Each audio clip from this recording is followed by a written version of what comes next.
with my little drill, and then we drill that. It's not in a row, back and forth. And I guess I finally had to plead guilty. We think maybe we didn't have the drill cleaned out good enough. We had a little shop vac. My meter isn't as good as it should be. So when I was seeding all this, I was spilling a few seeds of millet that were left in the drill. And as Keith said earlier, the millet liked the dry weather and it just went nuts. So the long-term fix is Mark. Where's Mark? There. Mark is going to, from Montag, they build big dry material spreaders. He's going to have a little hardware display back there. They've committed, I think I can say, use the word committed. They've committed that they're going to build a little baby Montag, a mini Montag unit that goes behind that drill so we can use it with all the full automation mapping and prescription application in plots like this. Most of the time those units go on equipment that's 30 to 40 foot wide or wider.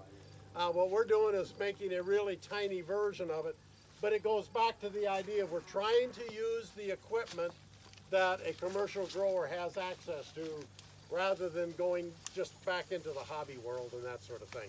So the millet out there is my testimony to you got to clean out the tool if you're going to do experiments. Okay, so just a few minutes on this. So this is actually not for the chicken. It's going to be the sheep pen to protect them from the coyotes when we're out here, and then they'll have an electric fence to go out. We just put them in there to look after them at night. But we're using it for the chicken right now. You'll see I built another chicken house. It's at the barn where we're going for lunch. I built that out of a John Deere manure spreader. So the manure spreader is the base and we built a house around it. And the plan there is to have the chicken out in the fields with an electric fence for them also. And then they'll go back in at night, electric door shuts down, and we'll be monitoring them also with cameras so we can keep an eye on what's going on. So this is my wife's part of the fun, let's say, out here. I also want to talk about the peas and the beans. You can see them here. The beans did not go well. We had the vision that if Bob talks about this, this opportunity space between the rows, cover crops, yeah, but what is there another cash crop that we could grow that can help the bottom line? We tried, these are purple hull peas. Schaefer's growing them, so is Mike Cook. There's quite a market for them around here. And Mike has been out harvesting some of them. The deer got most of them, right? So you've almost got to get out here and just see what the deer left over. So next year I'm planning to grow them down this center section where the soil is much better down there and find a way of fencing them, as I mentioned earlier. But it's, it's the challenge we put out there. Is there a cash crop you can grow between wide row corn if you're going to go into wide row corn?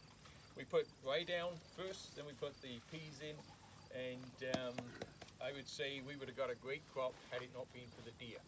And peas are drought tolerant. They're also peas and the bush beans that didn't do well are nitrate fixers as well for the soil. So that's some of the thought process. I'll stop there, Bob. Okay, and part of the experiment was there was a strip in here between the rows. The original goal was let's measure the yield, if you will, in the opportunity space between corn rows versus the yield where we had it out here in a more open area. So always looking for, are we doing a good job of sharing the sunlight, or are we getting the balance right? Yeah, and back to the question on, the bottom line, this is something that I think I can bring more income to the farm on. Is high value crops, finding what grows well. I've just got to deal with the deer. Okay, so we're going to walk up a narrow path. Gators go to the end and go up around the outside, if you will. This narrow path